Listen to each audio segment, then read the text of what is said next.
Vamos orar. Deus, nós vamos meditar na Tua Palavra. Nós sabemos, Senhor Pai, que a Tua própria Palavra, Senhor Pai, cria a realidade, Senhor Deus, que Tu desejas. Tu, Senhor Pai, não ouviste, Senhor Deus, um clamor do nada, da escuridão, porque nada havia para que a luz rompesse, Senhor Pai, no meio do caos e criasse, Senhor Pai, tudo que existe. Tu também não ouviste, Senhor Pai, nenhum clamor fluindo, Senhor Pai, dos nossos corações quando éramos apenas trevas e caos, para que Tu brilhasse em nós, Senhor Pai, a luz do Evangelho da glória de Cristo. O Deus desse mundo cegava, Senhor Pai, e ainda cega, Senhor Pai, os olhos dos incrédulos. Paulo diz, Senhor Deus, que se esse Evangelho está encoberto para aqueles que se perdem, para aqueles que não foram chamados eficazmente. Mas nós sabemos que a mesma voz, Senhor Pai, que nos chamou, Senhor Deus, das nossas trevas e fez a luz brilhar em nossos corações, continua falando conosco.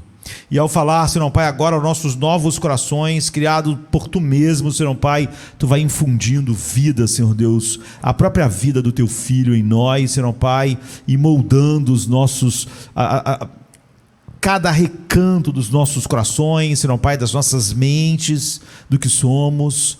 E Teu trabalho, Senhor Pai, é um trabalho, Senhor Deus, perfeito, que chega a um fim perfeito, sempre através da Tua Palavra. Que nesta noite nós possamos, Senhor Pai, ó Deus, moldados, Senhor Deus, de tal maneira que marcas do que acontece hoje, do que vai acontecer hoje, do que tem acontecido hoje, estejam em nós daqui, Senhor Deus, a milhões de anos, porque Tu ainda estarás trabalhando, Senhor Pai, naquele mundo perfeito, Senhor Pai, nós com corpos perfeitos, ainda assim, as Tuas mãos estarão trabalhando, Senhor Pai, a beleza, a virtude, as maravilhas do Teu Filho em nossos corações.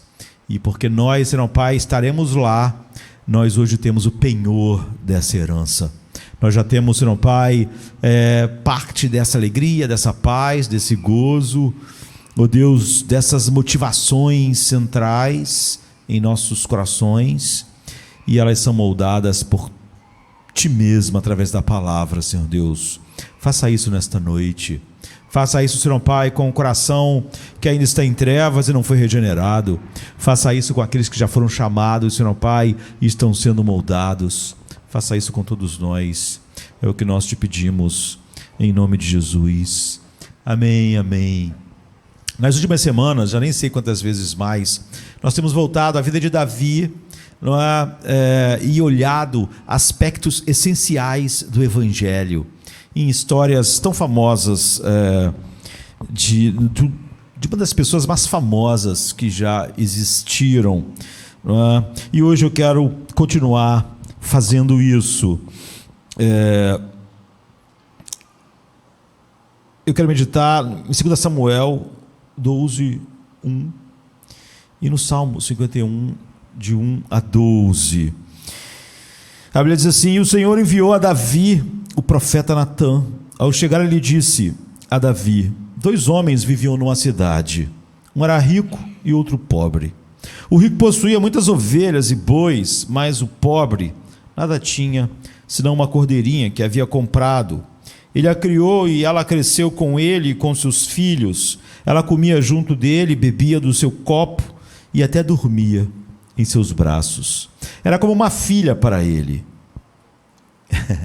Acho engraçado, porque hoje em dia, quase sempre na internet, tem uns cristãos dizendo que você não pode ter bicho da forma que a história está sendo contada, né? Ela bebia do seu copo e até dormia dos seus braços, era como uma filha para ele. Certo dia, um viajante chegou à casa do rico e este não quis pagar uma das suas próprias ovelhas, pegar uma das suas próprias ovelhas ou dos seus bois para preparar uma refeição, né, um churrasco, uma comida. E, em vez disso, preparou para o visitante a cordeira que pertencia ao pobre.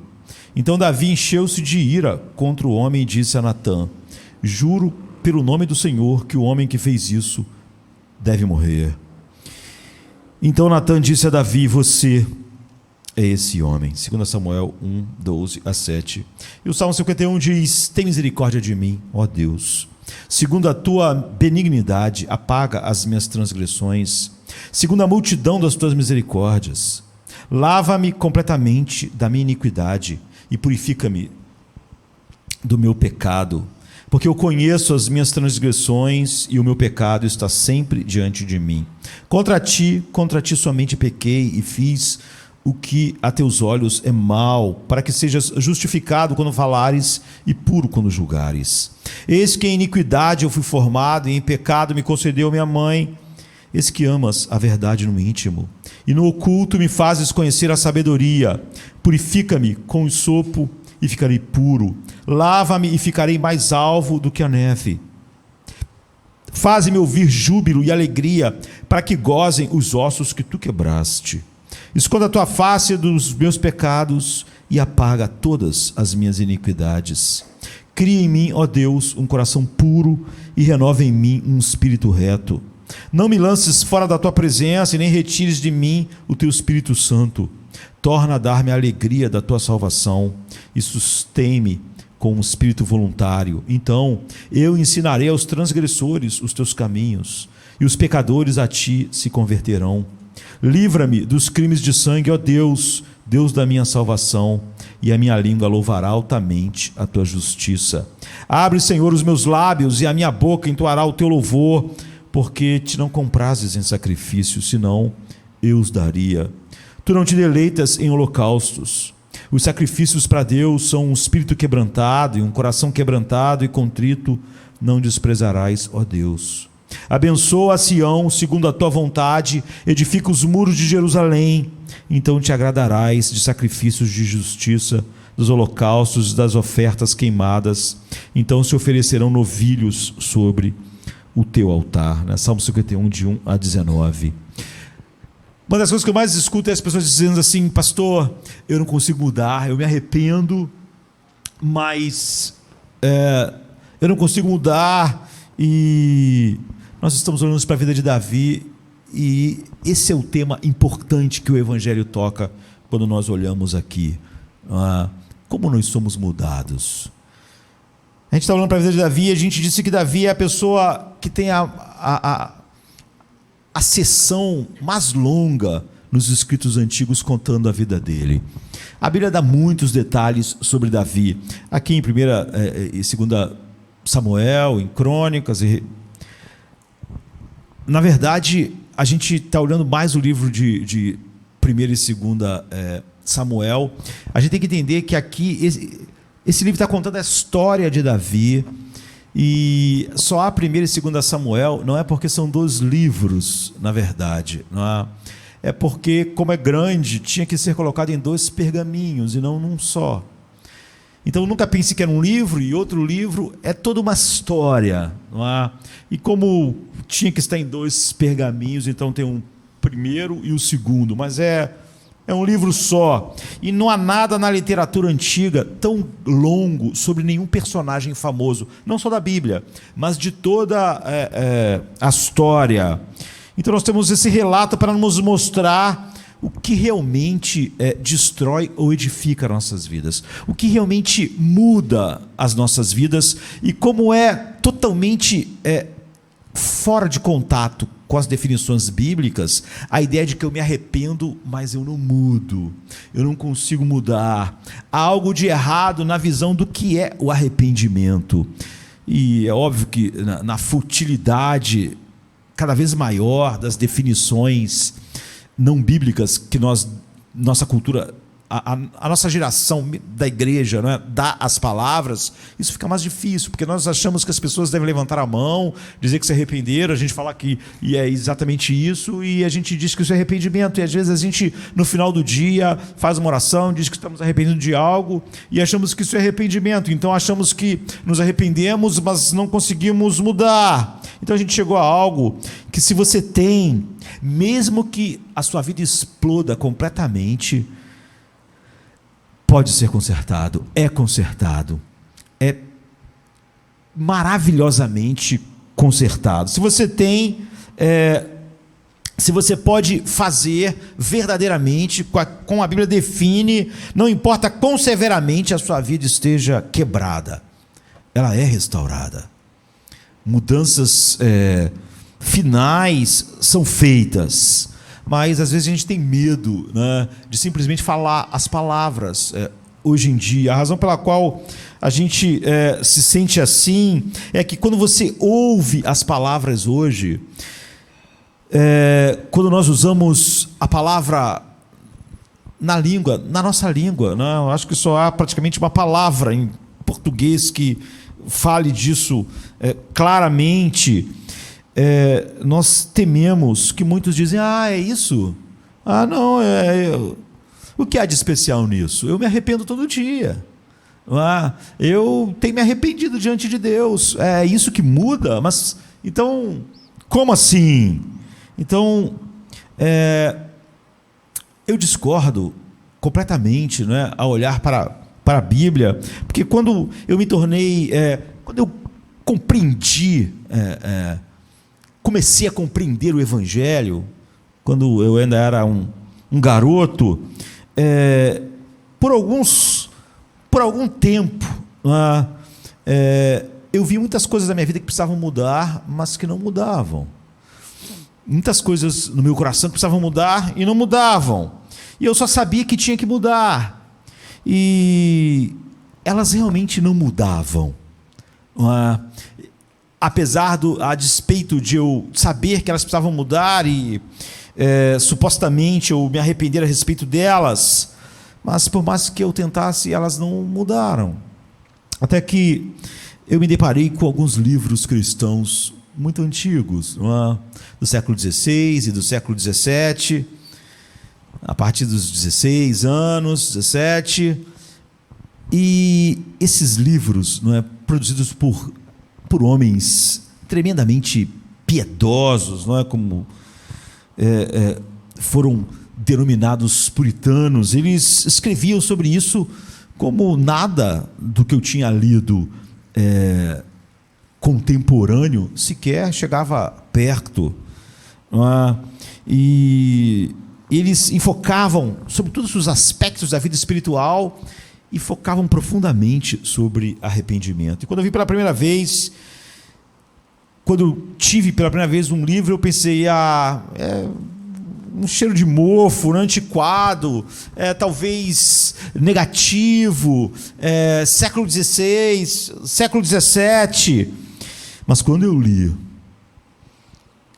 eu percebi: esse é o segredo da mudança profunda e permanente. Não há nenhuma possibilidade de mudança profunda e permanente sem essa verdade que é o arrependimento bíblico. E é assim que você muda, E se você não muda, você não sabe o que é arrependimento. E se você acha que as coisas que tenta mudar sempre voltam, o que a Bíblia quer dizer com a palavra arrependimento é o segredo de mudar isso. E esse incidente de Davi, eu acho que é uma boa imagem, um bom retrato para nós, para tocarmos nas praias, não mergulharmos fundo, mas tocarmos nas praias do verdadeiro arrependimento e como ele nos muda. Esse incidente de Davi e o que ele descreve no Salmo, ele escreveu quando estava no fundo do poço, quando estava no meio da vida, do momento da sua vida mais escuro. E aqui você vê brotar claramente os recursos que fluem do verdadeiro arrependimento. E a gente não pode, cada vez que olha para pequenos flashes da vida de Davi, para olharmos o Evangelho, não podemos ir tão fundo como, por exemplo, aqueles homens foram em obras enormes, mas podemos quebrar. Primeiro, a falácia de que nos arrependemos e não mudamos, não conseguimos mudar. Segundo, podemos quebrar as definições totalmente apáticas, anêmicas e distantes da palavra de Deus do que seja o arrependimento. Então, a gente só vai querer olhar três coisas: o chamado ao arrependimento, o contexto do arrependimento e as partes e o poder que opera no verdadeiro arrependimento bíblico. Então, a primeira coisa, o que vimos é o chamado. Deus chama Davi ao arrependimento. Se nós somos filhos de Deus, esse chamado chegou a nós e continua chegando, e é assim que Deus nos muda. Se nós vamos entrar no cerne do incidente, nós devemos lembrar o que Davi fez. Essa é uma das histórias mais famosas. Eu lembro que a última vez que eu falei sobre Golias, outra história famosa. A maior parte de nós conhece a história, mas a gente sempre tem que pensar que nem todos que ouvem o que estamos dizendo já conhecem adequadamente a história. Quando nós perguntamos o que Davi fez, nós temos que ir para o capítulo 11, não é? E, obviamente a gente viu o capítulo 12, mas o que aconteceu no capítulo 11 de 2 Samuel? A gente lembra que Davi tinha um grupo de homens incríveis que ficaram ao lado de Davi quando ele foi caçado como um animal por Saul durante anos e anos. E esses homens de 30 a 40 caras, não é? Se reuniram ao redor dele. Eles eram os valentes de Davi. E eles se reuniram ao redor dele, não quando ele estava em algum lugar alto, bom, mas quando ele estava vivendo sem recursos, caçado como animal. Estar com ele era quase que uma sentença de morte. Então, quando Saul estava caçando ele com sua vida, né, com seu coração, com toda a sua força, com toda a força do seu exército, quando a vida de Davi não valia nada, esses homens poderosos cercaram e salvaram a vida de Davi. Esses homens foram uma muralha para Davi durante mais de uma década. Eles foram como uma cidade forte em torno de Davi. Era impossível chegar a Davi sem passar por eles. E passar por eles era muito difícil. Esses homens com suas vidas se tornaram uma muralha em torno de Davi e uma cidade fortificada, e eles o defenderam com suas vidas.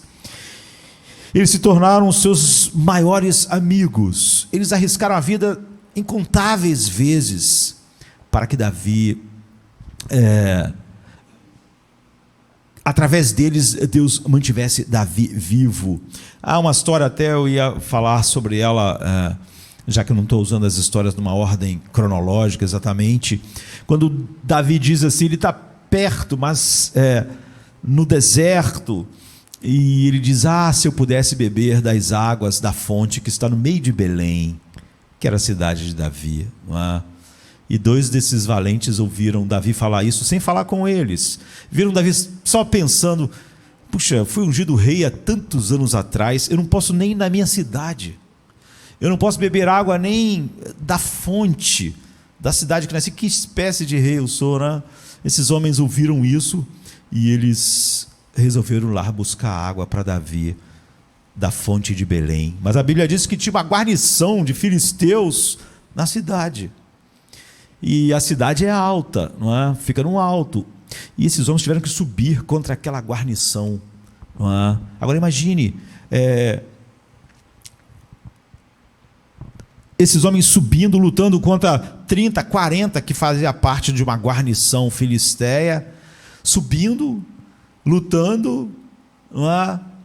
Com espadas, enquanto chegando lá em cima, 2 continuam lutando, um vai buscar a água e depois tem que descer de novo para levar água para Davi. Nós não queremos falar muito sobre essa história porque esse é outro sermão, mas esse era o tipo de homem que estava em torno de Davi, que fizeram isso para pegar água em Belém e trazer e dizer, olha, nós ouvimos você dizendo que queria tomar água, então nós fomos lá. Então, aqueles caras enfrentaram a morte, você vê, por algo que parece tão sem nexo para nós. Esse era o tipo de homem que se tornou uma muralha na vida de Davi, e um desses homens poderosos era Urias, o Eteu ou o Hitita. E ele também tinha uma linda esposa, né, que nós conhecemos, chamada Betsabá, e em certo momento, quando Davi enviou Urias e o exército, e Joabe, e seus valentes para a guerra, Davi teve um caso com a mulher dele, e ela ficou grávida. não é? Essa é a história do Salmo, e Davi tem que encobrir isso. Então ele chama Urias para que Urias venha dar a ele as notícias do que está acontecendo na guerra, não é? Como é que estamos? Eles estão tomando uma cidade, e as cidades tinham muralhas, não é? Havia muita luta corpo a corpo, e arqueiros, era algo sangrento, era algo terrível, não é? E Davi resolve, ele que não tinha ido para a batalha, chamar alguém para ter notícias de como a guerra estava indo. Ele, na verdade, queria que Urias voltasse, e ele usou isso. Então Urias volta, entrega o relatório a Davi, e Davi diz: ótimo, que bom, obrigado por esse relatório, por eu saber como está a batalha, o cerco na cidade. Agora é tarde, não é? Você estava na batalha, você veio até a mim dar o relatório, então volta para sua casa, passe lá uma noite, durma na sua própria cama, durma com a sua esposa, e depois você vai voltar para o campo de batalha. Mas aproveite essa noite, quem sabe 1 ou 2 dias aqui. E Urias tem muita integridade, não é? Ele pensa: Joabe está em sua barraca lá na frente de guerra. Vários dos guerreiros e o exército de Israel está lá nas barracas, dormindo ao relento. Eu não posso ir para casa. Eu sou um soldado, estou comprometido. Eu não vou ter uma folga enquanto outros estão arriscando a vida, enquanto outros estão com as suas vidas em risco. Então ele dorme com outros no palácio, num local não confortável, né? Mas em que ele achava que era adequado, ele que estava a serviço. E a gente sabe que Davi tentou de várias formas fazer ele ir para casa. Quando falaram para Davi: olha, ele ficou aí, mas ele não foi para a casa dele, ele dormiu junto com... E Davi então falou assim: olha, deixa ele ficar aqui mais uns dias. Chamou ele, deu um banquete, fez ele beber vinho para ver se ele ia para casa, mas disseram: olha, ele bebeu aí e tal, mas ele não foi para casa não. Ele continuou com a mesma ideia de que, como um soldado, não é, como um guerreiro, ele não pode ir para casa enquanto os outros estão lá em perigo. Quando Davi viu que não tinha como fazer ele em casa, Davi chamou Urias e falou assim: faz o seguinte, eu vou mandar uma mensagem para Joabe, que era o general de Davi, né?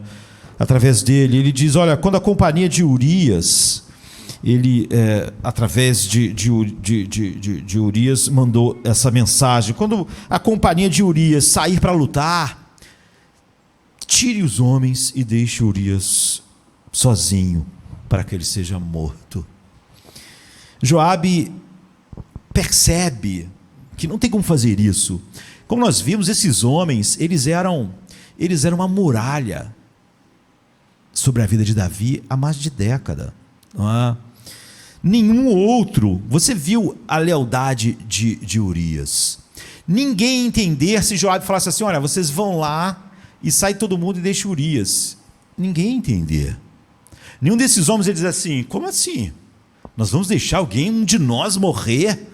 Você viu que Urias nem ia dormir em sua casa com os seus companheiros lá no campo de batalha. Como é que os companheiros dele iam deixar ele sozinho, se retirar para que ele morresse? Joabe percebe que isso era um flagrante, né? Que todo mundo ia perceber que havia algo totalmente podre nisso tudo. E por que os seus companheiros recuariam e deixariam ele? Nunca fariam isso. E não ia funcionar.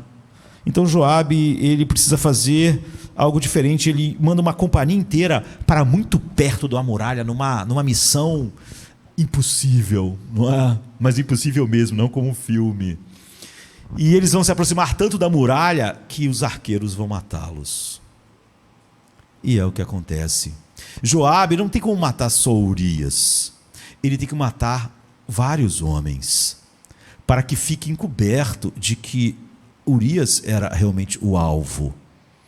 E esses homens valentes obedecem ao seu general, aproximam-se excessivamente da muralha, e então eles são mortos por arqueiros. Quando Joabe envia o mensageiro de volta para dizer a Davi que Urias está morto. Então Davi ela faz o seu luto, depois ele toma ela como sua esposa, ela dá à luz a um filho. Então essa é a história, não é? Ela tem muito mais detalhes, mas essa é a história a grosso modo.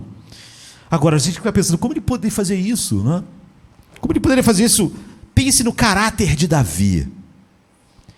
Pense no que a gente já viu sobre Davi, desde que ele é um adolescente. Aqui está um homem que eu diria com as melhores qualidades de liderança que você já viu, não é? Aqui está um homem de incrível devoção a Deus e tremenda devoção ao seu povo. Por exemplo, quando a gente viu o Golias, ele falou assim: quem é esse circunciso para ofender o nome do Deus vivo? E nós sabemos que ele foi o campeão, ou seja, ele lutou e a vitória dele seria de todo o povo de Israel. Então a gente vê nesse homem de incrível devoção a Deus e tremenda devoção ao povo. Aqui está um homem que, além disso, praticamente não há ninguém como Davi na história. Além de ser essa pessoa, de ser um dos maiores líderes que esse mundo já viu, e ainda ser alguém de uma profunda devoção a Deus e profunda devoção ao povo de Deus, e um grande rei, um grande guerreiro, mas ele é um gênio artístico, ele é um grande músico, e ele talvez seja o maior poeta que esse mundo já viu, não é? Você pode se deliciar com a poesia dele no Salmo 23, no Salmo 91, espalhada pela Bíblia, não é? Como não só ele fala a verdade sobre Deus, mas das maneiras mais belas possíveis. Como ele descreve a fome da alma humana, mas das maneiras mais belas que você pode imaginar. Então ele é um grande poeta e um grande músico. E ele é um homem de tremenda coragem. E ele é um homem de caráter, não é? Então de onde veio isso? De onde veio essa história? Parece que saiu do nada. Parece que esse homem, com todas essas qualidades, de repente faz algo impensável. Como ele pode fazer uma coisa dessas? Robert Alter, eu falei que é um grande especialista em hebraico da Universidade de Berkeley, e ele escreveu um ótimo comentário, não é, sobre 1 e 2 Samuel, sobre a história, não é, já que ele não está interessado, como nós, exatamente nesses livros. E ele diz que se você voltar e ler o que aconteceu na vida de Davi, lenta e seguramente muda através da forma como o poder político é exercido durante tempos. Lenta, mas seguramente, a maneira como ele exercia o poder político mudou Davi. Anos e anos, não exatamente mentindo, mas não mentindo tecnicamente. Esse é o perigo do pecado, mas anos e anos marginalizando oponentes, não lidando direta e honestamente com eles. Acima de tudo, o que acontece, a gente pode dizer assim, para resumir, é o que acontece com grandes políticos, pessoas que exercem lideranças,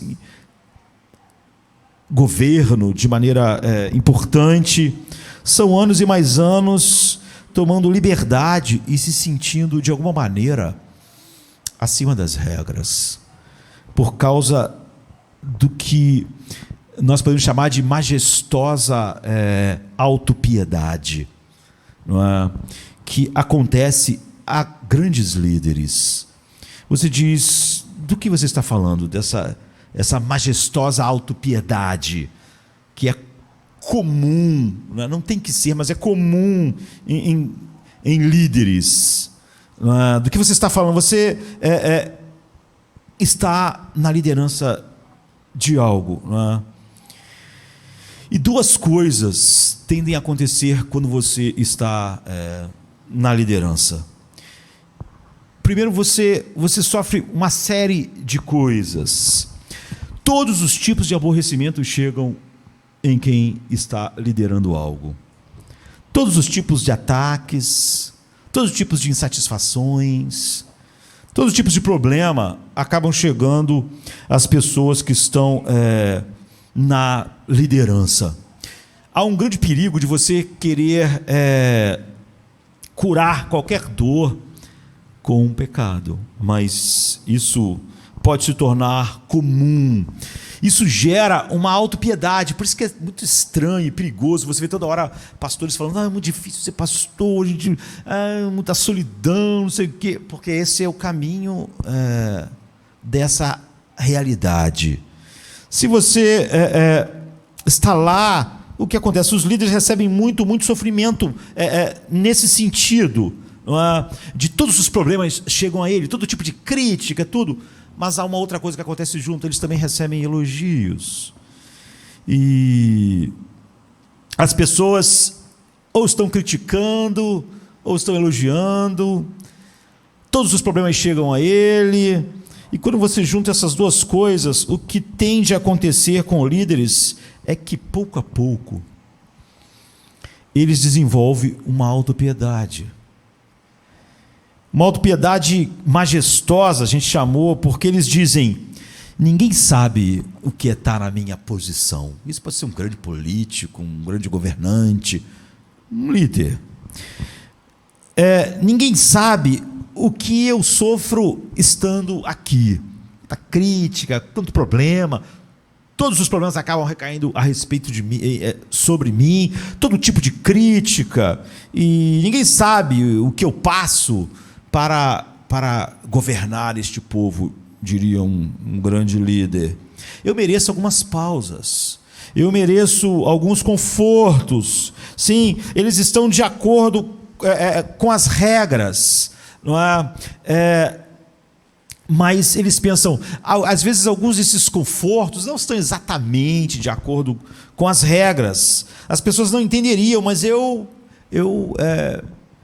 mereço por aquilo que eu experimento continuamente. Então, pouco a pouco, Davi foi mudado. Davi foi corrompido pela forma como o poder político é exercido em sua vida como um rei. Ele vem fazendo isso em doses cada vez pequenas, não é? E isso vai aumentando, e finalmente ele como que dirige o seu carro sobre o penhasco, né? Há esse acidente, mas não é do nada. Não é do nada. Isso vai acontecendo com ele o tempo todo. Então, Robert Alter diz que nem percebe o quanto sua vida se tornou um desastre. Ele, de repente, explodiu a sua vida. Ele nem percebe como chegou até lá de maneira clara. O que ele está dizendo, o que a Bíblia mostra o tempo todo, é que não existe essa coisa de uma pessoa estar com o coração capturado pela beleza de Deus, daqui a pouco faz algo completamente que desonra a Deus. Isso não acontece assim, não é? No final do capítulo 11, que a gente acabou de contar e falar, Roberto, por exemplo, ele chama a atenção da maneira como Davi, como o mensageiro fala com Davi. O mensageiro, Joabe, fala de uma maneira estranha com o mensageiro. Você vai lá e conta como aconteceu. Ele queria dizer que Urias morreu, mas ele não podia dizer isso, porque por que ia dizer que Urias morreu? Ele fala assim: vai lá e conta para o rei o que está acontecendo, como a batalha está. E quando você relatar para o rei todas as coisas que aconteceram, ele vai ficar assim, ficar meio indignado, porque por que esses valentes se aproximaram tanto da muralha? Não era algo lógico para eles que vão acabar tomando aquela cidade fazer aquilo. Não fazia sentido ter mandado eles tão perto da muralha. Mas quando você falar isso e ele responder por que eles chegaram tão perto, por que usaram essa estratégia, aí você vai dizer para ele: Urias estava nessa guarnição e morreu. Ou seja, o mensageiro sabe que a morte de Urias foi arranjada. Certamente os criados e os servos do palácio que cuidavam de Betsabá grávida sabem a data e quantos meses ela está grávida. Eles sabem que não pode ser de Urias. E sabem que não pode ser de Davi dentro do casamento, já que ele já está casado nesse momento. Agora, o que está acontecendo é que a confiança pública sobre a qual Davi construiu o seu governo como um servo de Deus está desmoronando. Não é? O cara que levou a mensagem sabe, as pessoas do palácio sabem, e essas coisas vão se espalhando, as pessoas já sabem, ou saberão cada vez mais que ele traiu um dos seus grandes amigos e que tomou a sua esposa. Tudo na vida de Davi está prestes a explodir.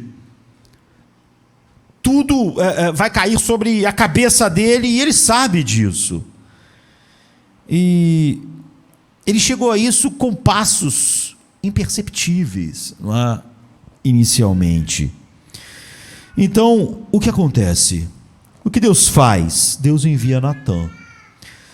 E Natã lhe conta a história que nós lemos no início. Quando o profeta Natã vem a Davi, como você vê, ele conta uma história. É uma história interessante e triste, não é?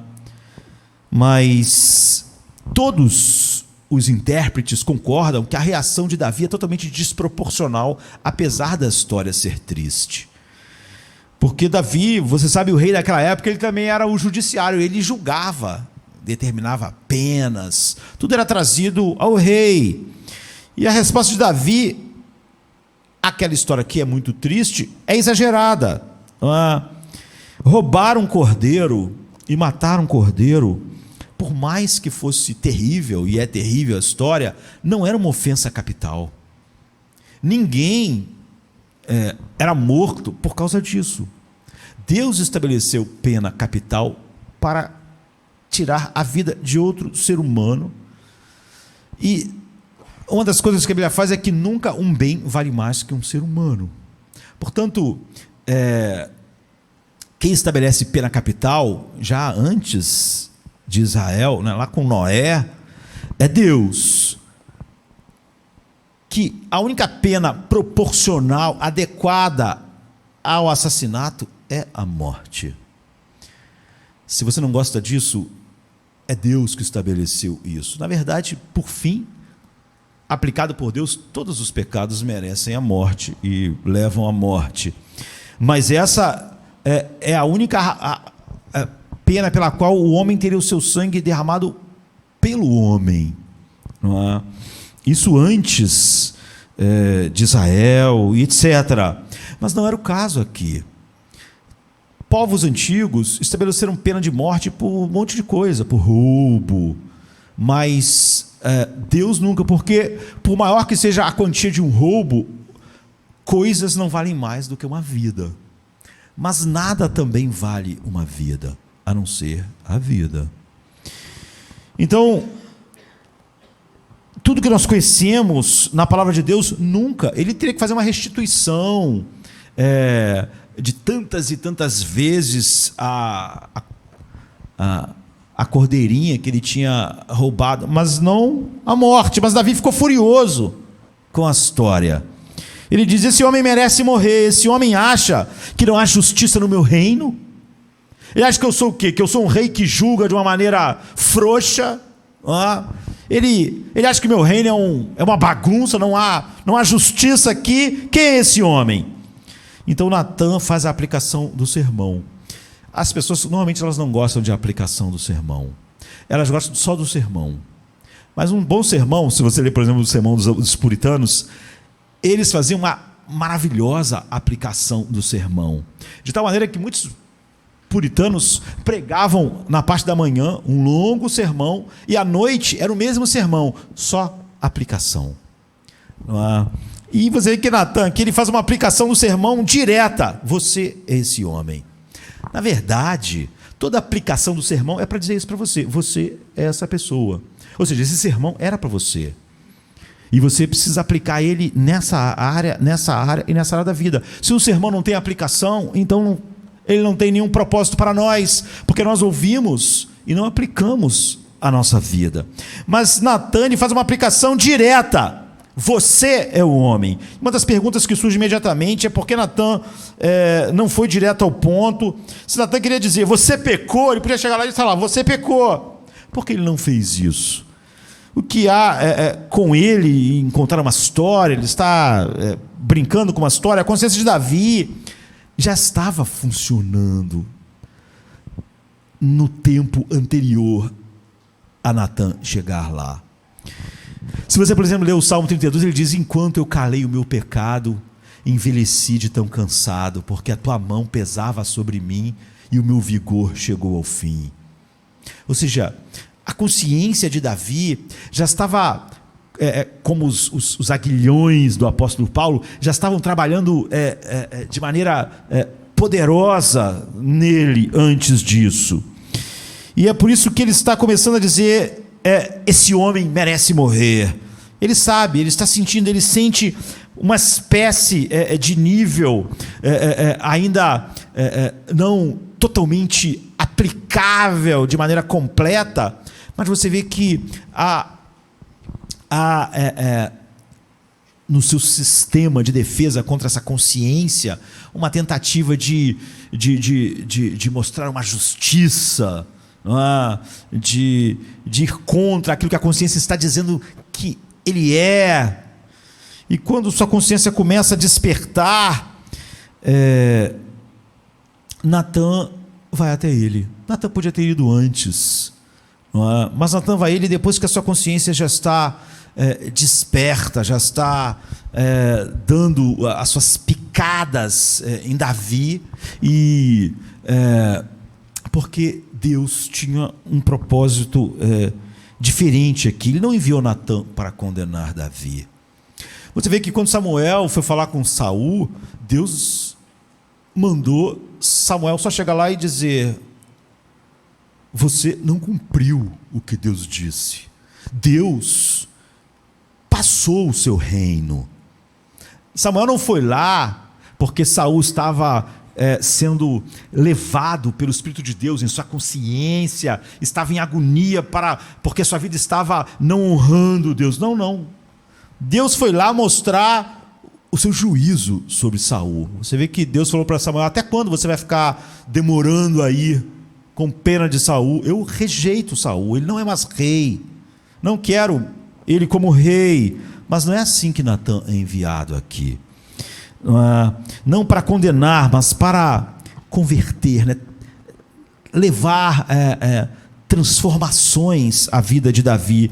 Deus não envia uma espada para ferir Davi, mas um bisturi para arrancar um tumor. Não é isso que Deus fez com Saul quando mandou Samuel. Em outras palavras, Deus está chamando Davi ao arrependimento. Deus está acordando Davi, depois de passar tempos ele sendo espicaçado pelos aguilhões em sua mente, né, em sua consciência. Agora Deus mandou Natan com este propósito, arrependimento. Essa é a única esperança para Davi agora.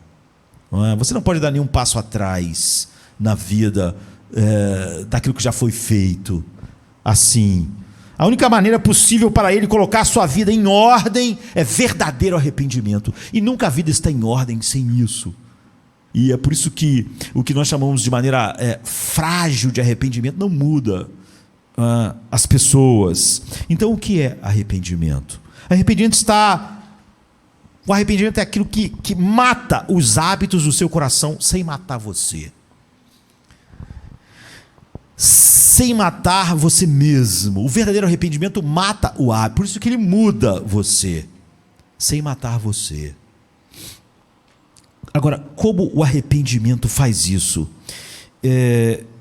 Deixa eu dizer algo brevemente. A gente mora aqui no Rio de Janeiro, e eu tenho certeza de que há ótimas pessoas aqui reunidas hoje, vendo pela internet, e não importa quem você não importa quem está ouvindo em qualquer lugar, tal, não importa se fosse a pessoa mais importante do momento, ninguém é como Davi. Ninguém é tão grande como Davi. Ninguém nessa sala, ou mesmo fora dela, não há ninguém cuja vida as pessoas vão estar discutindo daqui a 13.000 anos. As pessoas mais famosas, passa 2 gerações, as pessoas não conhecem mais. Se você falar com os adolescentes, os jovens sobre Elvis Presley, eles sabem, falam, cara, cantor rock, foi importante. Não tem mais nenhuma importância. Faz muito pouco tempo. Logo, logo, mesmo os maiores ícones, eles somem completamente. Então, Davi é uma dessas pessoas muito raras, que 3.000 anos depois que ele viveu, pessoas estão olhando para a sua vida. Ele é tremendamente conhecido. Não é? Ninguém nessa sala, ou ouvindo pela internet, é igual Davi. Mas veja o que aconteceu com ele. Ninguém vai estar falando nossos nomes e pensando em nós daqui a um tempo. E nem da pessoa mais conhecida, que dirá daqui a 13.000 anos. Agora, se pode acontecer isso com Davi, pode acontecer com você. Porque Davi não conseguiu se arrepender verdadeiramente antes, é que isso aconteceu. Porque o arrependimento, em parte da sua vida, foi algo distante, é que isso chegou até ao ponto. Mas é pelo verdadeiro arrependimento que ele sai desse ponto tão baixo. Não é? Isso aconteceu com ele, pode acontecer com você. Então, quão importante é o arrependimento, ouvir o chamado do arrependimento e como isso acontece. Como nós compreendemos isso? Se isso é tão crítico, se isso é o que faz ou destrói a sua vida, se isso é que vai fazer toda a diferença final, como nós compreendemos isso, é fundamental para nós. Então, primeiro, como eu mencionei, temos que ter um contexto para o arrependimento. E a gente precisa ser breve, mas é importante. Alguém pode dizer assim, e ainda mais nós hoje, né, na nossa cultura. Ok, então você disse que o arrependimento é uma maneira de trazer mudanças profundas e mudanças permanentes na minha vida. Isso é muito interessante. Quais são os passos, simplesmente, para mim fazer? Coloque isso numa palestra, escreva um artigo a respeito disso, me dê os passos de como eu vou fazer uma mudança profunda, então eu vou trabalhar com isso no meu tempo, nos meus termos, e não funciona assim. Não funciona assim. Você quase nunca sabe que está pecando quando está pecando, da maneira com que o pecado é mais destrutivo, não é? Você pode saber que está pecando, aquelas coisas que você acaba até banalizando, mas é aqui que a igreja está com problemas, não é? Apesar de ouvir muitos sermões, o pecado nunca parece pecado. Olhe para Davi, quando ele mandou chamar Betsabá, ele não estava se sentindo um pecador, ele estava se sentindo apaixonado. Entende? Você entende porque quando você está com raiva de alguém, você não sente que está pecando. Você sente que aquela pessoa fez algo que você tem que reagir daquele jeito, é certo. Quase sempre, quando o pecado está fazendo o seu trabalho, você está se sentindo não um pecador. Você está falando de alguém, você está falando do pastor, você está falando do irmão, você está falando de alguém. Você não sente que aquilo é pecado. Você sente que está certo. Davi, quando mandou chamar Betsabá, o que ele estava sentindo é paixão, amor. Ele não estava se sentindo pecador, ele estava se sentindo apaixonado. E quem se sentindo apaixonado não acha que está sentindo algo bom. Quando ele realmente deu a ordem para Urias ser morto na frente de batalha, ele não se sentiu um pecador, ele se sentiu um rei, um general. Ele já tinha mandado vários homens para a batalha e morreram. Ele tinha visto desde cedo, sendo um dos principais do exército de Saul, e depois guerreando, e depois liderar homens para a batalha que morreram. Ele é como aqueles generais que fizeram o desembarque da Normandia, já sabiam que morreria 20.000 jovens naquele dia, mas era necessário. Ele fazia isso, ele fez isso tanto. Então, quando ele mandou mandar uma guarnição ir mais para frente da batalha, no lugar mais difícil da batalha, ele pensou: alguém tem que ir, alguém tem que fazer. Ele se sentiu um general. Os generais estão sempre dando ordens que resultam em morte. Eles sabem disso. Quando ele chamou Betsabá, ele se sentiu um homem apaixonado. Quero dizer, Davi provavelmente estava dizendo, bem, sim, ele vai morrer, mas quem sabe, nem todo mundo que vai para frente de batalha morre. Nem todo mundo no dia D morreu. Muitos sobrevivem. Os generais sabiam que morreriam muitas pessoas, mas não saberia quem. Pode morrer qualquer um. Pode acontecer a todo momento. Ou seja, Davi se enganou. É assim que nós nos enganamos. É assim que o pecado opera em nós. É o auto-engano. Nós não nos sentimos pecadores quando estamos cometendo pecado. Nós nos sentimos outra coisa. Nós nos sentimos injustiçados. Nós nos sentimos não valorizados. Nós nos sentimos apaixonados. Nós só nos sentimos que aquilo que somos pecadores naquele instante. Nós nos sentimos outra coisa. Então, seus maiores defeitos, os hábitos do seu coração que mais estão te matando, por definição, você não vê. Você vê como algo bom ou algo justo. E é por isso que eles têm controle sobre você. Se Davi imediatamente visse que ele não era um homem apaixonado, ele era um homem desprezando Deus, porque você não os vê, porque você não quer saber, porque você não quer vê-los, porque você tem raiva quando o pastor aplica eles a você, num sermão, porque você não quer saber nada sobre eles. Portanto, mesmo quando na maioria das vezes você tem uma pequena lista, que é o que eu estou prestes a fazer, esse é um desperdício. Grande parte dos sermões são desperdiçados pela grande parte das pessoas que o ouvem. Aqui está como você se arrepende, aqui está como você vai encontrar as partes do seu coração que estão te matando e aprender a mudá-las sem que você seja morto.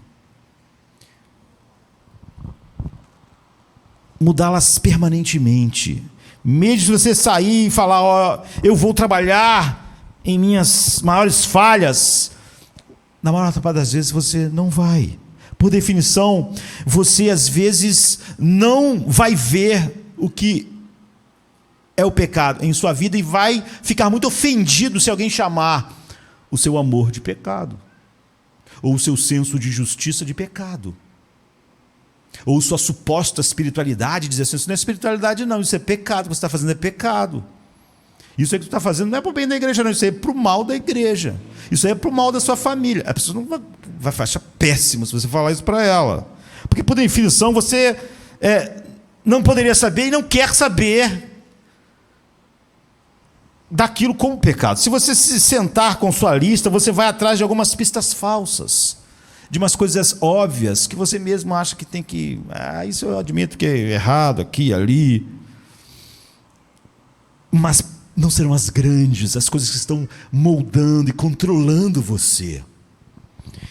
Bem, então como vamos descobrir? Como seremos levados a uma vida de arrependimento? A resposta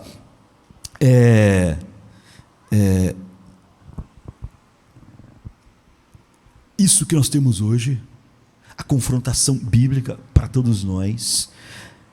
É bom termos amigos como Natan. Eu diria que você precisa de uma comunidade radical, no sentido de que ela é centrada na palavra de Deus. E será bom se você tiver amigos próximos assim, mas não é algo com o qual nós podemos contar. Nem sempre teremos amigos sábios, e às vezes não vamos gostar também de amigos assim. Natan era amigo de Davi, mais do que um profeta. Você vai ver Natan até o leito de morte de Davi, lidando com a sucessão, com Salomão. Davi não era só alguém... Natan não era só alguém que chegou lá assim do nada e foi falando para Davi um monte de coisa, não é? E nós precisamos exatamente disso, e não de nós mesmos dizermos, eu sinto que isso aqui está ruim, aquilo está ruim. Não, nós não somos bons para fazer isso sobre nós mesmos, não é?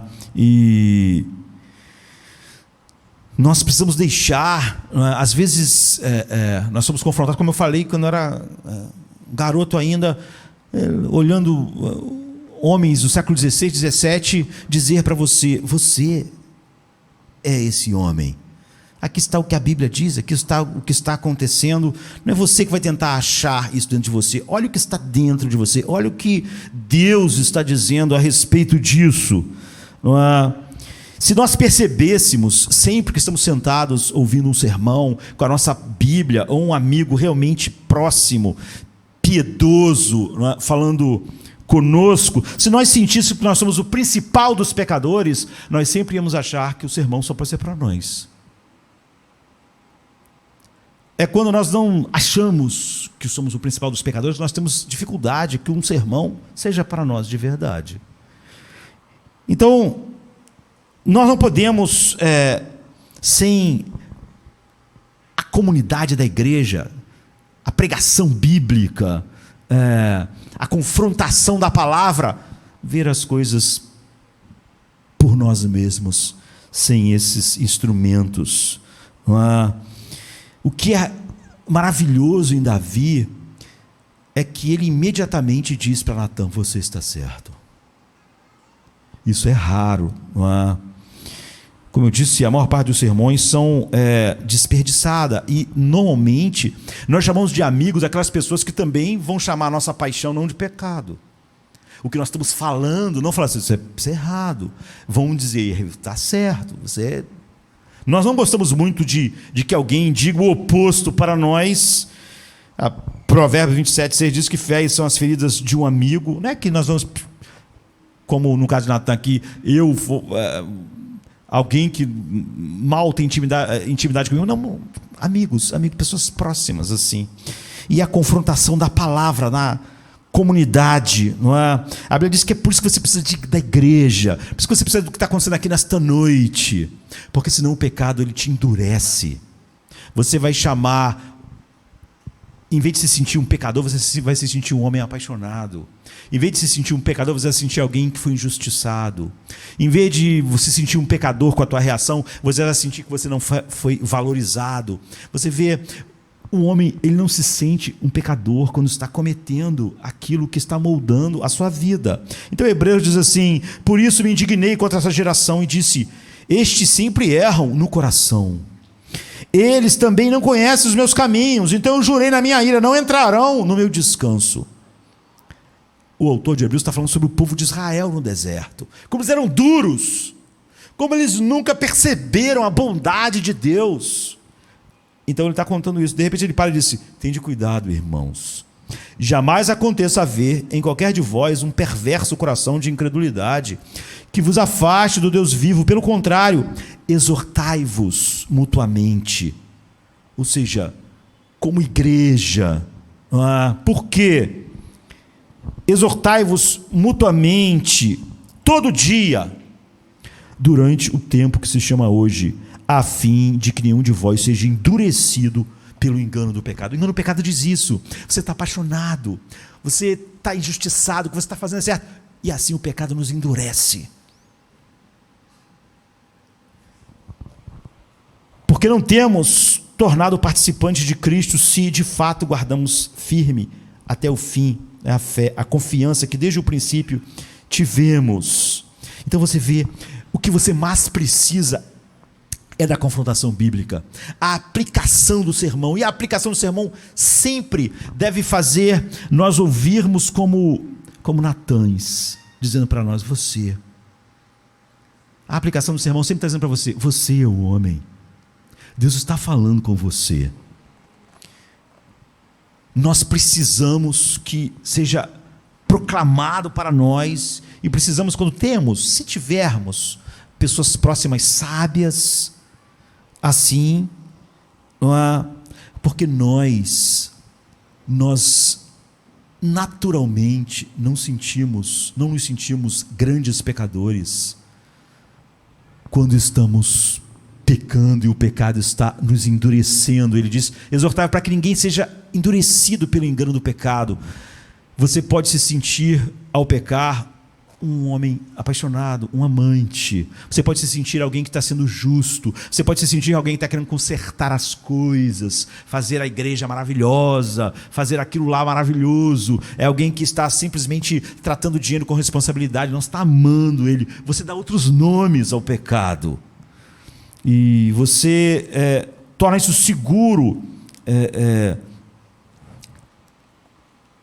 A dureza do seu coração. Você age de uma maneira que inexoravelmente vai levar ao endurecimento. Então, Natã vai lá e Deus já está trabalhando no coração de Davi, os aguilhões, mas ele precisava disso, e raramente um sermão foi tratado tão bem como Natã é tratado aqui. Porque, às vezes, as pessoas reagem terrivelmente ao sermão, ou alguém que diga que o seu bom sentimento, aquele sentimento, eu estou apaixonado, eu estou lutando por algo certo, é pecado, né? E você não pode aprender a se arrepender como deve, simplesmente então lendo alguns passos. Você pode aprender muitas coisas assim, mexer em computadores, mas você precisa de muito mais, você vê, do que você mesmo pegar algumas coisas, olhar. Na maioria das vezes você não vai ver isso em você. Você precisa ser confrontado, não é? E você precisa saber que sem isso o pecado vai endurecer você, porque o pecado vai chamar as coisas que mais te moldam e endurecem o teu coração de outras coisas que não é pecado. Portanto, mesmo que você escute o sermão, você não vai aplicar a você. E se achar que está sendo aplicado, você vai ficar ofendido. Mas Davi não ficou. A igreja diz para isso. O autor de Hebreus então diz: olhe para aquele povo. Não é para vocês criticarem eles. Não é para vocês ficarem olhando para o povo de Israel no deserto e pensar que pessoal duro. Não. Olhe para vocês hoje, irmãos. Exortai-vos mutuamente para que vocês não sejam endurecidos pelo engano do pecado. Eles também não achavam que estavam sendo desprezando Deus. Eles achavam que eles queriam uma água. Eles achavam que não tinha comida no deserto. Eles achavam que eles iam morrer. Eles não viam o grande pecado. Eles achavam muito natural alguém que não tem água ficar exasperado e reclamar e falar que Moisés era o culpado. Eles achavam isso. Em segundo lugar, você precisa conhecer as partes. Há 3 partes do arrependimento que você vê nesse maravilhoso e maior de todos os salmos que falam sobre arrependimento, escrito pelo próprio Davi. Em vez de se proteger para o resto da vida, ele fez um salmo memorial. Se você lê na Bíblia, o anunciado do salmo é quando Davi adulterou com Betsabá. E quem escreveu o salmo foi ele. Então o Salmo 51 que Davi escreveu quando estava no meio disso, a primeira parte do verso 4, tem todas essas 3 partes incrivelmente importantes do arrependimento. Se você quiser estar experimentando o verdadeiro arrependimento, você tem que fazer todas as 3. Ele diz assim no versículo 4: contra ti, somente contra ti pequei e fiz o que é mal aos teus olhos. Então eu diria que há 3 coisas que você faz no verdadeiro arrependimento. Há uma coisa que você faz com a mente. Há uma segunda coisa que você faz com a vontade. Então há uma terceira coisa que você faz com o coração. Mente, vontade e coração. A primeira coisa é com a mente que você deve fazer. Eu fiz o que era mal aos teus olhos. O que a gente quer dizer com isso? Todo mundo concorda. Eu acho que você não pode confiar nos seus sentimentos. Você vê, esse é o problema. Davi, quando chama Betsabá, ele está se sentindo um homem apaixonado. Davi estava nas profundezas agora. E ele, óbvio, estava tendo alguns sentimentos, autorrecriminação e culpa. Todo mundo tem que lidar com o sentimento de fracasso. E um sentimento de autorrecriminação e culpa. E algumas vezes o que nós temos que perguntar é o seguinte: essa culpa é verdadeira ou falsa? É óbvio que nesse mundo em que todos são culpados, nós podemos também juntar a culpa verdadeira, culpa falsa. Todos nós conhecemos algumas pessoas que roubam bancos, por exemplo, não sentem culpados. Não se sentem culpados como deveriam. Portanto, os sentimentos não podem ser um guia. Há toda uma filosofia, não é, na nossa cultura, que sempre diz que alguém que está roubando alguém tem uma razão para fazer aquilo. Que que faz ele, o sentimento que impulsiona, diz que algumas coisas que não é sobre ele mesmo levaram ele até aquele lugar. Não é? Isso é velho, mas isso é totalmente massificado sobre nós hoje. Nós também conhecemos todos os tipos de pessoas que se sentem realmente culpadas por coisas que elas não são culpadas, não é? E não deveriam sentir. Há muitas maneiras, não é? Por exemplo, alguns cristãos, pelo que outras pessoas pregam, acabam achando que um dia Deus vai cobrar dele Campo Grande. Ele vai falar assim: você morou em Campo Grande não foi o que devia ser, você é o responsável. Quando na verdade você nunca vai responder a Deus por Campo Grande. E é óbvio que você pode começar a se sentir culpado, porque Campo Grande devia ser diferente, e você não está fazendo ele ser diferente. É óbvio que você pode ter culpas falsas, que não é o que devia estar trabalhando em seu coração. Em outras palavras, há muitas pessoas que têm culpa falsa e muitas pessoas que têm culpa verdadeira. Todos nós temos culpa verdadeira, mas também há culpa falsa. Você não pode lidar com a culpa a menos que você decida: isso é verdadeiro ou falso? Todos nós sabemos que a culpa verdadeira e falsa existe, mas quem decide isso? Quem vai decidir se uma culpa é verdadeira e falsa? Esse é o nosso grande drama, né? Qual é a régua? De repente você percebe que estamos no maior apuro, não é? Há pessoas que dizem: bem, você deve seguir os seus sentimentos, você segue o seu coração. Mas nós acabamos de ver que há todo tipo de pessoas erradas que sentem exatamente algo que não pode julgar o que elas estão fazendo.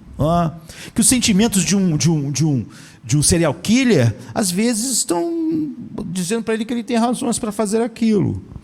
Então, o grilo falante de Pinóquio, né, que é a consciência, dizia: sempre deixe essa consciência ser seu guia. Não. Serial killers deixam a consciência deles ser o guia deles há anos, e olha o que acontece. E um tempo atrás eu estava vendo um seriado lá, passando na televisão, e uma adolescente procurou um pastor e disse,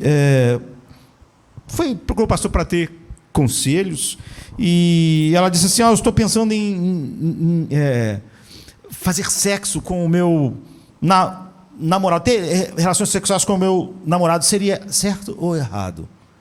E lá no seriado, o pastor, lá, o ministro, respondeu: bem, só o seu coração pode dizer se é certo e errado, não é? E ela o abraça e vai embora. Ela achou ótimo o aconselhamento pastoral lá no seriado, mas é uma cena totalmente desconectada com a realidade, né? Apesar de a pessoa poder gostar ou não. Ela podia ter respondido, e o seriado teria sido muito mais interessante se ela tivesse respondido: bem, deixe-me ver se eu entendi. Então você está dizendo, pastor, que o meu coração diz que está bem, e então está bem eu fazer isso? Não importa o quão explorador, o quão egoísta, não importa o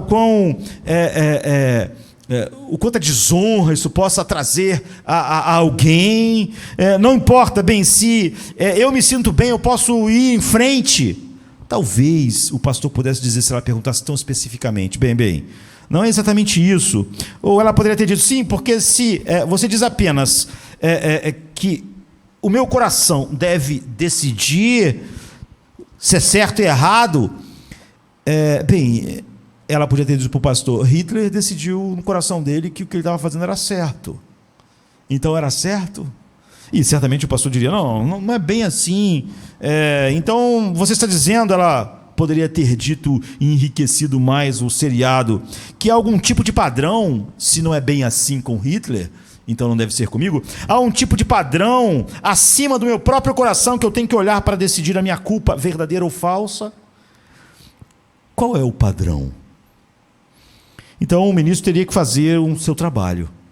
Se ele tivesse a menor dignidade, no caso lá não tinha, e não é incomum alguém que se diz ministro do Evangelho ter mais compromisso com as pessoas do que com o Evangelho, mais com as pessoas se sentirem bem do que com a glória de Deus. Então Davi não diz: pequei aos meus olhos, ou pequei diante dos olhos dos meus pais. Sim, pais podem não ter os padrões certos. Pais podem botar sobre nós sobrecargas na vida que não tem nada a ver com o padrão de Deus. E Davi não diz: eu pequei aos olhos dos meus amigos. Ele não diz: eu pequei aos meus olhos, porque nós já dissemos que isso não funciona, né? O seu próprio coração ser um padrão para você pecar. Por isso, pare com essa bobagem de perdoar a si mesmo. Você não pode. Ele não diz: pequei aos olhos do editorial, do jornal tal. Ele também não diz: pequei aos olhos do site reformado tal. Pequei aos olhos do pastor tal. Ele não diz. Ele diz: pequei diante dos teus olhos. É a maior tolice você querer procurar um pastor para dizer que o que você está fazendo e se sentir bem com o que ele disser, quando isso é errado. Porque, quer o pastor concorde ou não com você, é tolice você defender um sentimento no seu coração e falar assim: não, mas porque Lutero, é porque aquele cara lá, é porque o site tal, tudo isso é tolice. Davi vai direto às Escrituras. Ele vai para séculos da tradição moral bíblica. Essa é a única régua. Se o pastor saiu dela, ele está tão errado quanto você. Você peca diante dos olhos de Deus, não diante dos olhos do pastor. Portanto, ele não pode mudar. Eu estava lendo outro dia um psicólogo famoso de Harvard, que ele disse, dizendo com toda razão, não é? Apesar de ser totalmente secular, ele diz: a psicologia não pode ajudá-lo a dar ou receber perdão. Porque a psicologia só pode lhe dizer o que é, nunca o que você devia ser. Ou seja, a psicologia pode dizer, por exemplo, a maioria das pessoas desconfia de outras raças, não é? De outros povos. Então a maioria das pessoas são racistas, mas ela só está dizendo como é as coisas. Mas ela não pode dizer que se a maioria é assim, é certo. Ainda que ele dissesse: a maioria dos povos desconfiam dos outros, então desconfiar dos outros é certo? Ela não pode dizer isso. Mas também não pode dizer que desconfiar seja errado. Ela não pode dizer nada. Ela só pode dizer como é. Porque a psicologia só pode dizer o que é, nunca o que você deveria ser. Não é? No minuto em que alguém diz como você deveria se sentir culpado ou não, está apelando a um padrão que não pode ser colocado como nada secular. Tem que ser um padrão além dos seres humanos. Senão ele só está impondo o seu padrão. Não é? Isso é óbvio, não... esse psicólogo de Harvard, pelo menos, está sendo honesto em dizer: nós podemos dizer o que é, o que nós estamos vendo, como é, mas o que devia ser, não podemos. Se um terapeuta alguma vez lhe disser: você não deveria se sentir culpado por isso, o que ele está dizendo é que ele estabeleceu que ele é o padrão para algo. Como assim, não devo me sentir culpado? Não é? Por que você é o padrão de como eu devo ou não sentir culpado? É totalmente fora de tudo o que um terapeuta poderia fazer. Apesar de querer que sempre as pessoas não se sintam culpados, eles não podem dizer como o homem deveria ser. Portanto, ele não pode dizer que algo é bom ou mal. Você não está fazendo ciência, você está fazendo algum tipo de fé. Não é? Você não pode ir para nada secular para lidar com a culpa e com o perdão. A única maneira de lidar com a culpa é fazer o que Davi fez. Eu vou julgar a minha culpa aos olhos apenas de Deus. Esse é o padrão. A segunda coisa que você precisa fazer é assumir total responsabilidade com a vontade. Primeiro foi a mente. Aos teus olhos, não importa o que papai, mamãe, o pastor tal, o site tal, eu pequei aos teus olhos. Não importa se alguém falar que isso não é.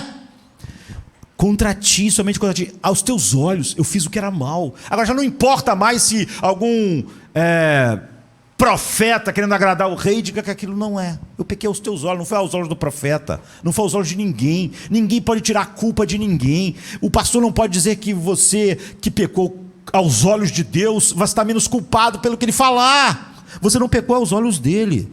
O padrão não é o pastor, não é o site, não é aquela pessoa, nem a outra. Por isso é tolice procurar alguém para tentar cobrir o seu pecado, fazer você se sentir melhor. Então observe que ele diz: contra ti, somente contra ti pequei. Nós sabemos que Adão disse: eu pequei, mas a mulher que tu me deste, e Eva falou que a serpente, e você pode sair de lá e o servo diz assim: olha, nós estamos matando os croatas. Mas por que nós estamos matando os croatas? Porque há 100 anos atrás os croatas mataram os sérvios. Mas os croatas podem dizer assim: não, nós matamos os sérvios há 100 anos atrás, mas porque há 200 anos atrás os sérvios mataram os croatas. E você volta, sim, volta sempre. Você nunca diz: nós somos maus. Você sempre diz que é alguma coisa. Os croatas e os sérvios vão ficar nesse jogo de empurra para sempre. Então, a maneira como você é capaz de fazer o mal é que você nunca responde, você nunca assume a responsabilidade. Você não sente que o que é pecado, porque, como eu disse, Davi estava se sentindo um amante, alguém está se sentindo fazendo algo certo e tal, lidando com a injustiça. E a pessoa nunca é capaz de assumir a maldade. Isso é mal. É mal aos olhos de Deus. Você diz: sim, isso está errado, mas Davi tirou o mais. Então, só então ele começou a mudar. Você vê que o arrependimento bíblico sempre leva a mudanças verdadeiras. Quando você assume total responsabilidade moral pelo que você faz, a mudança começa. Nunca antes.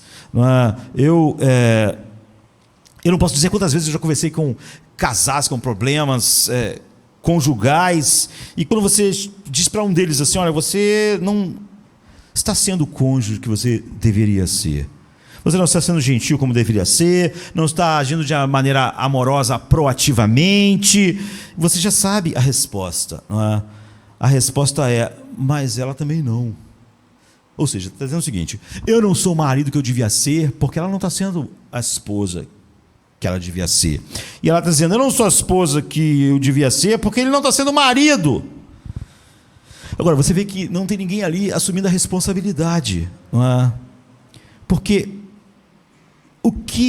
quando você diz aos teus olhos, contra ti eu pequei, a única coisa que pode ser dita é o seguinte: eu vou fazer o que devo fazer como marido, porque eu sou responsável diante de Deus. Uma vez que você fizer isso, você encontrará a mudança que o verdadeiro arrependimento traz. É aos olhos de Deus, não é o que os outros... Quando eu estou falando: não, mas eu estou falando isso porque é uma injustiça, ou então eu acho que a igreja, ou então eu acho que aquilo... Você está pecando aos olhos de Deus. E você diz, como marido, como esposa, enfim, em qualquer situação: eu vou agir assim, vou fazer o que devo fazer, porque eu sou responsável diante dos olhos dele. Isso é que mata tudo mais. Eu pequei, ponto final, pequei contra Deus. Não mais. Porque o mais é sempre quando nós estamos achando que não é contra Deus, contra os olhos de Deus, que é a régua que definiu e quem eu devia honrar no que eu estou fazendo. Então, arrependimento é fazer distinções cuidadosas com a mente, e depois assumir a responsabilidade radical com a sua vontade. Ou seja, eu sei que foi aos olhos de Deus, e depois eu assumo essa responsabilidade de alcançar um desgosto emocional no coração pela desonra ao nome de Deus. Eu quero que você veja algo fascinante, mas se a gente olhar uma pequena parte do Salmo 51, você fica meio chocado. Porque o Salmo 51, no final, ele é incrivelmente positivo. Davi diz algo que você fica meio espantado. Ele diz assim: abre os meus lábios e a minha boca cantará o teu louvor. Então eu ensinarei aos transgressores os teus caminhos. Em sua boa vontade faça Sião prosperar, edifique os muros de Jerusalém. Não é incrível isso? Ele começa a dizer: então eu ensinarei aos transgressores os teus caminhos, e os pecadores a ti se converterão. Ele começa a falar de um jeito que você pensa: o que está acontecendo aqui? Davi estava tão baixo quanto alguém poderia ir. Davi estava tão no fundo do poço como alguém poderia ter chegado. Ele estava nas profundezas, quando ele entendeu a enormidade do que ele tinha feito aos olhos de Deus. Conheço muitas pessoas que foram lá e nunca saíram. O resto de suas vidas eles são aleijados com falta de transformação. Eles ficam lá eternamente com autopiedade. Davi surge quando tudo é feito, primeiro dizendo: abre os meus lábios e minha boca entoará o teu louvor. Ele tem alegria de volta. E mais incrível é quando ele diz: eu ensinarei aos transgressores o teu caminho. A gente pensa, como ele ousa? Ele vai ensinar os pecadores depois do que ele fez. Como ele se atreve a dizer: eu vou ensinar? Ele tem não só a alegria de volta, mas ele tem a confiança de volta. Ele tem a alegria de volta, ele tem a sensação de ser o líder, o rei que ele foi. Ele diz: prospere os muros de Jerusalém, sobre o reinado dele. Como ele fez isso? Ele veio a odiar seu pecado, mas ele não veio se encher de autopiedade, ele não foi destruído. O seu pecado foi tratado, ele é realmente transformado. Antes de ter um caso com Betsabá, como vimos, primeiro ele teve um caso de amor com poder. E foi isso que foi mudando Davi. A única razão pela qual ele conseguiu ter um caso com Betsabá, porque ele teve um caso de amor com poder. E ele queria poder, ele gostava do poder, ele ansiava pelo poder. Robert Alto, por exemplo, disse que o grande rei aqui, né, ele que é esse maior especialista na língua hebraica, Davi é completamente diferente depois disso, né? Ele nunca teve o mesmo desejo de poder, o poder perdeu sua influência sobre ele, o poder não mais podia seduzi-lo. Então, por um lado, ele passou a odiar o pecado, e por outro, o pecado perdeu a sua influência sobre ele. É isso que faz a transformação. Alguém que odeia o pecado, e o pecado continua com sua influência total lá, não muda nunca, não é? Ele começa a sentir pena dele mesmo e começa a chamar o pecado como se fosse doença, o que é muito comum na igreja e no mundo. Por outro lado, ele não se odeia. Como isso acontece? Aqui está como acontece para nós encerrarmos. Contra ti, somente contra ti pequei. A maneira como Davi trabalhou em seu coração foi que ele disse: a ti e a ti somente. Quando as pessoas veem isso, elas dizem: espera um minuto, ele pecou contra um monte de gente, né? E Betsabá, e Urias. Como ele pode dizer a ti e somente a ti? Bem, se Davi estivesse escrevendo um ensaio teológico, ele diria: primeiramente, eu pequei contra ti. Mas ele não estava escrevendo um ensaio teológico, simplesmente. Essa é uma oração de arrependimento. Ele não está escrevendo um ensaio a respeito disso, ele está se arrependendo, e ele está absolutamente certo em focar no que ele foca, quando nós estamos verdadeiramente nos arrependendo. Ele poderia ter dito verdadeiramente: teologicamente é verdade que eu pequei contra essas várias pessoas, mas eu pequei contra a sua lei, então agora eu estou sob o perigo de ser punido. Ele poderia ter dito: eu pequei contra o meu povo, como um líder, um rei que eu era, então agora eu estou correndo o risco de perder o meu reinado. Ele poderia ter dito: eu pequei contra os meus próprios padrões, e portanto eu perdi meu autorrespeito. Eu não tenho mais respeito por mim mesmo, sou nada, não é? Todas essas coisas são verdadeiras. Ele pecou contra essas coisas. Eu pequei contra a lei, então eu vou experimentar o castigo. Eu estou perdendo, eu pequei contra o povo, e agora estou perdendo o reinado, porque eles não podem me ver mais como um líder. Mas em todos esses casos, observe que o foco está no que vai acontecer. Eu pequei contra a lei e vou ser castigado, vou ser condenado. Eu pequei contra o povo e vou perder o trono. Eu pequei contra essa pessoa e perdi aquilo. Eu pequei contra aquela e agora ninguém confia em mim. Eu pequei contra aquelas pessoas e agora elas acham que eu sou uma pessoa que não mereço confiança. Em todos os casos, a razão pela qual ele estaria chateado é porque eu vou ser punido. Pequei contra a lei, vou ser punido. Pequei contra as pessoas, agora elas não acreditam mais em mim. pequei contra o povo, agora eu não vou ter mais minha realeza. Eu pequei contra os meus próprios padrões, agora eu não tenho mais autorrespeito, eu mesmo me acho um lixo.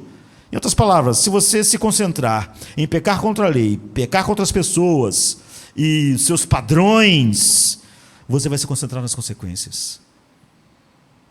Você vai se concentrar que eu vou perder agora, as pessoas não confiam mais em mim. E você, então, é uma vítima. Você vê, eu pequei contra a lei, agora eu vou ser castigado. Você ainda está pensando em você. Você está se concentrando completamente em como aquilo te afetou, em como aquilo te entristeceu. Você não tem mais trono, você não tem mais a confiança das pessoas, você não tem isso, você não tem aquilo, você não tem mais o céu, não é? E quando você enche o seu coração de medo das consequências, isso te afasta do verdadeiro arrependimento, não é? O pecado ainda tem o poder sobre você, porque é esse foco em você mesmo que é a mão do pecado sobre você. Então, por exemplo, eu estava falando sobre aconselhamento matrimonial, não é?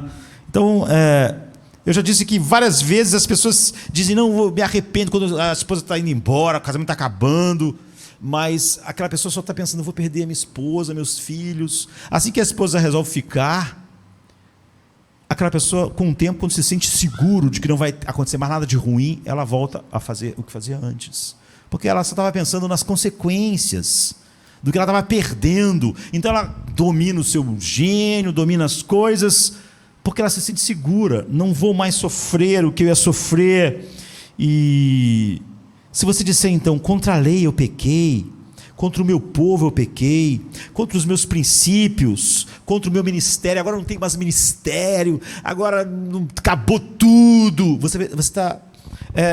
É verdade que você sujou o que era o ministério com o pecado. É verdade que você pecou contra a lei. Mas se você é isso que você se concentra quando você supostamente se arrepende, você não muda. Porque quando você diz pequei contra a lei, você está pensando na punição da lei. Pequei contra o povo, vou perder minha realeza, no caso de Davi.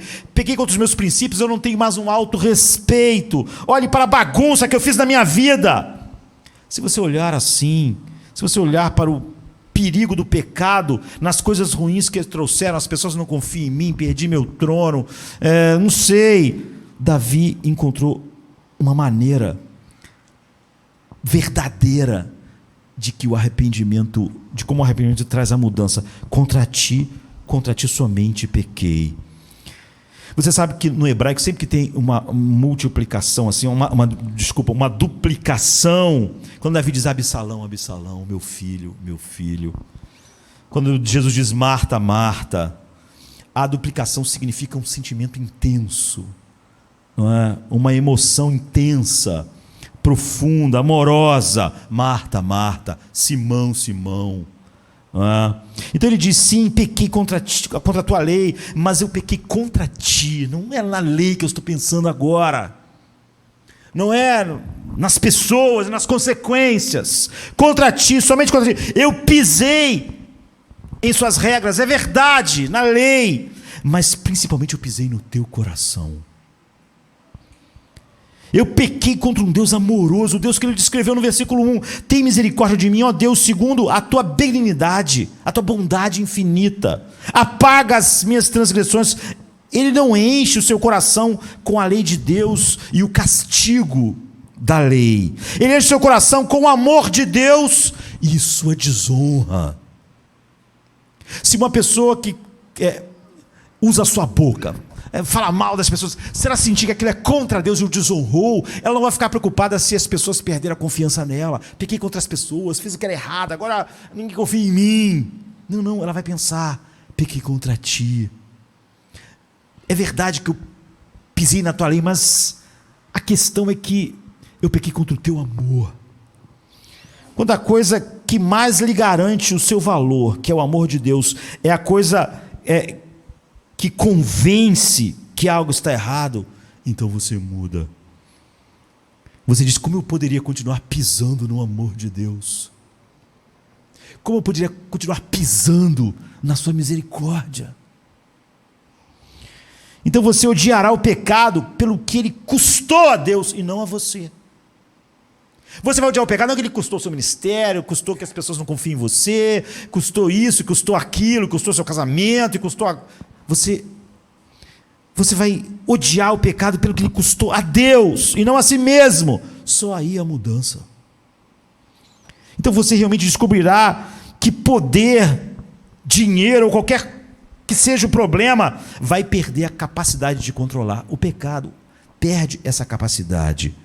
É isso que Davi foi capaz de experimentar. Agora, essas são as peças. Você diz, bem, você diz de novo, muito bem, pastor, esse é um esboço, eu não posso refutar o que a Bíblia diz, mas eu não consigo imaginar fazê-lo, na verdade. Não posso argumentar contra, mas não sei como poderia fazer isso. Bem, aqui está o porquê, aqui está o segredo. O poder para o arrependimento está no versículo 1, ele diz, segundo o teu amor infalível. Davi arrancou a garantia, a maneira como ele mudou verdadeiramente, a maneira como ele matou as coisas que estavam matando ele sem se matar, ou seja, como ele venceu o pecado e foi transformado, matou o que o matava sem matá-lo, foi que ele não olhou principalmente para a punição, ele não olhou principalmente para o medo das consequências, para a falta de respeito que as pessoas, para sempre, você vai ver que depois quando Absalão faz algo contra ele, pessoas como Simei disseram, está vendo? Agora você está pagando. Alguém falou assim, vamos matar esse cara, Davi disse, deixa, não vamos. Ele não olhou principalmente para o que ele estava perdendo, ele olhou principalmente para Deus e a perda de um relacionamento, perder a sua face. Ele usou o amor infalível de Deus, o amor incondicional de Deus em seu coração. Foi isso que mudou. Na verdade, nunca me ocorreu, inicialmente, até olhar mais profundamente, depois de muito tempo na minha vida, o que realmente estava dizendo, quando ele disse, contra ti, somente contra ti pequei. Perceba que, do que se trata esse salmo, não se trata de adultério. Na verdade, ele não fala de adultério em momento nenhum. Se você procurar em qualquer Bíblia, a legenda do salmo este é um salmo sobre quando Davi cometeu adultério com Betsabá.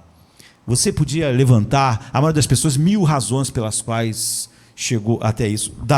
Davi não tem nenhuma autodefesa aqui. Mas quando você entra no Salmo, o que Davi diz? Contra ti, somente contra ti eu cometi esse pecado. O que ele está dizendo? É assim que nós queremos terminar. Antes de cometer adultério físico, eu estava cometendo adultério espiritual. Antes de cometer adultério com Betsabá, eu estava cometendo adultério contra ti. Por que eu precisava de poder? Por que eu precisava dela? Porque minha alma tinha essa sucção incrível nela, o vazio, precisando de poder, precisando dela, precisando de qualquer coisa. Por quê? Eu precisava dos braços dela, porque eu não tinha os teus braços. Eu precisava da beleza dela, porque eu não via a tua beleza. Mas não há beleza como a tua beleza. Não há braços como teus braços. Não há amor como o teu amor. Você não vê? É brilhante. É incrível o verdadeiro arrependimento. O que ele está dizendo é, se eu apenas me martirizar com medo das consequências, isso não preencherá o vazio do coração, que foi a razão do pecado, para começar, e de qualquer pecado. Se eu disser, você vai conseguir agora o que você merece, você vai perder o seu reinado, as pessoas não vão mais confiar em você, você perdeu o seu autorrespeito, você vai ser punido por Deus. Se você fizer isso, isso não elimina o vazio, piora.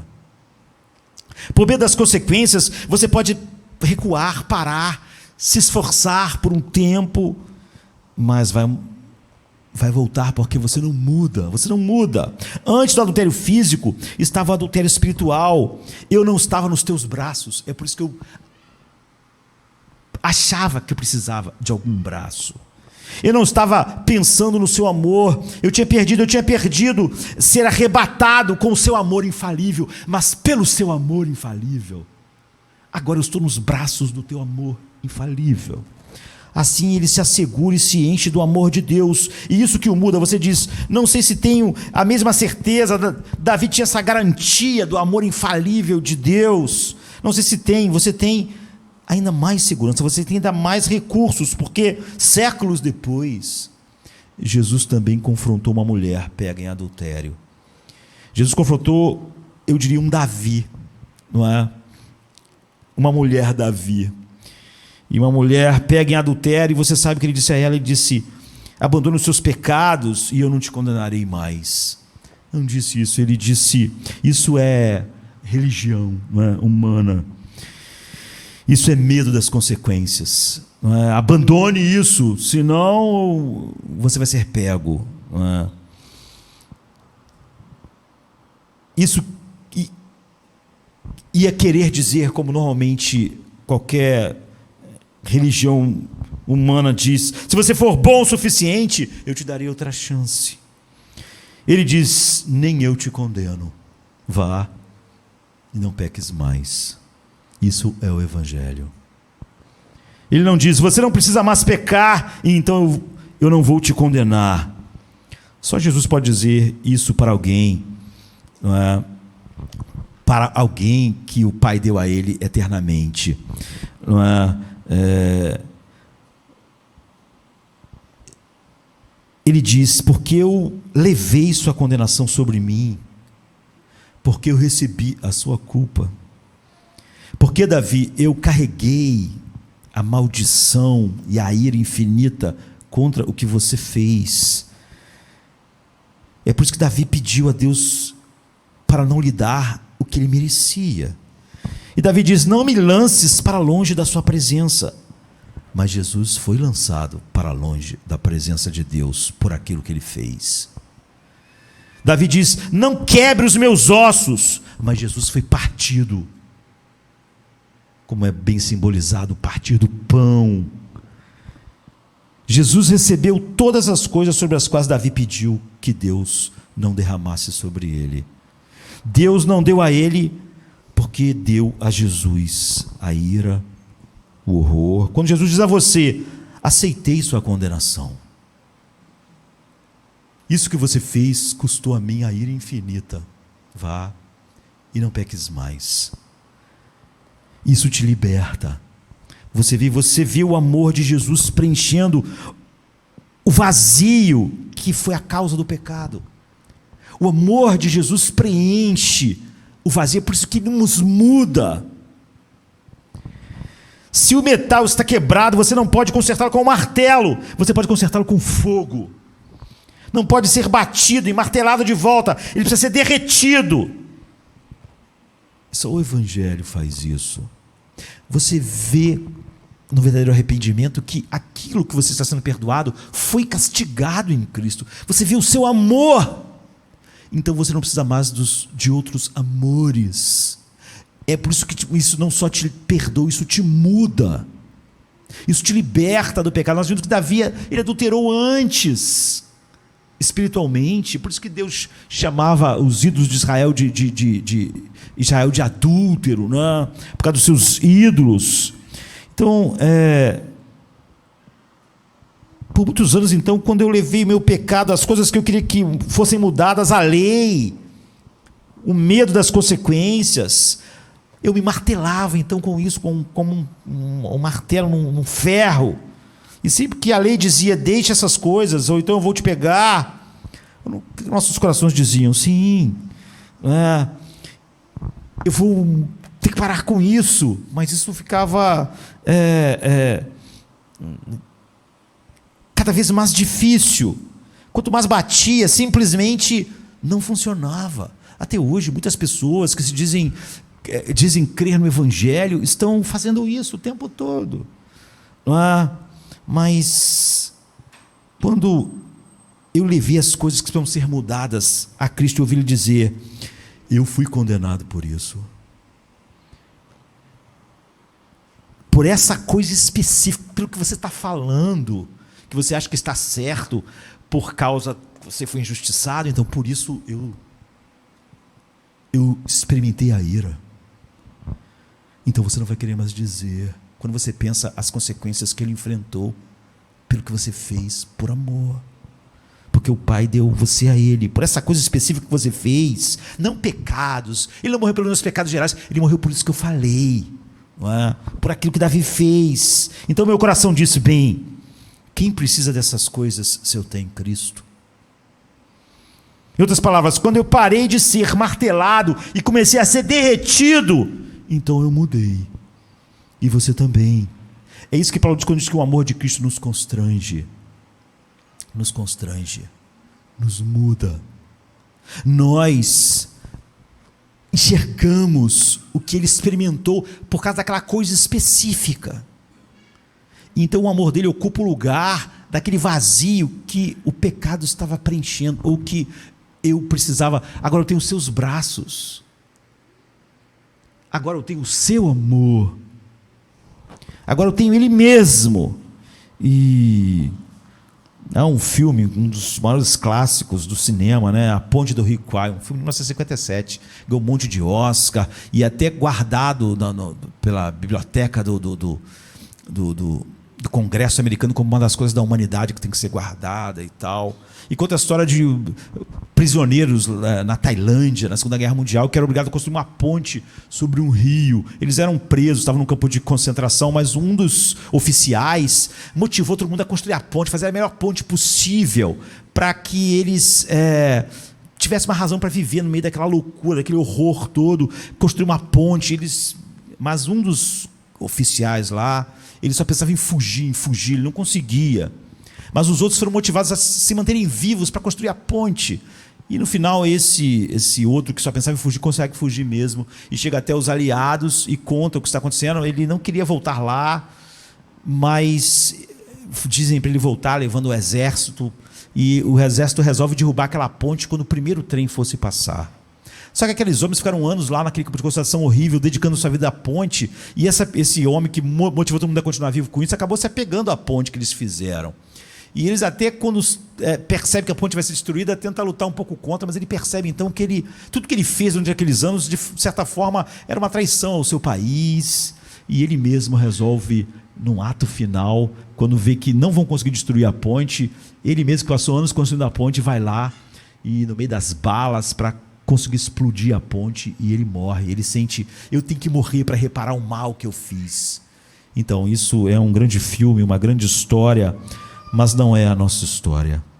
Nós não morremos para reparar o mal que nós fizemos. Não é? Nós sabemos que outra pessoa fez isso. O verdadeiro arrependimento, a mente, a vontade e as afeições me levam até aí, contra ti somente, não contra a lei e as consequências, não contra as pessoas e a falta agora de confiança que elas têm em mim, não contra mim e agora o meu autorrespeito, contra ti. Eu pequei contra essas coisas, mas isso não importa. Eu pequei contra ti e agora eu vejo que essa coisa particular teve que ser derramada sobre alguém. Eu adulterei espiritualmente antes de qualquer pecado que eu cometa. E quando eu vejo que essa coisa específica esmagou Cristo, e Ele diz, eu não te condeno, não peques mais, eu sei porque Ele não me condena, porque Ele foi condenado. Então o amor nos muda, nos constrange. O verdadeiro arrependimento só é verdadeiro quando chega até aí, e é por isso que é impossível se arrepender e não mudar. O arrependimento evangélico está centrado na cruz, no que Cristo fez, envolve mente, vontade e afeição, e então nos muda. É por isso que Davi não ficou num poço. Haverá consequências para sempre, não importa. Ele diz, eu posso pregar aos transgressores, a alegria voltou, eu posso viver para a glória de Deus. Vamos ficar de pé. O verdadeiro arrependimento nos muda, e nos muda para sempre. E como o arrependimento é contínuo em nossa vida, nós vamos sendo transformados realmente, de glória em glória, no verdadeiro arrependimento, que flui do Evangelho, que nos coloca diante de Deus, do seu amor infalível, da cruz. E é impossível o coração capturado pela beleza de Cristo assim, não ir sendo mudado de glória em glória. Pai, nós te agradecemos por esta noite.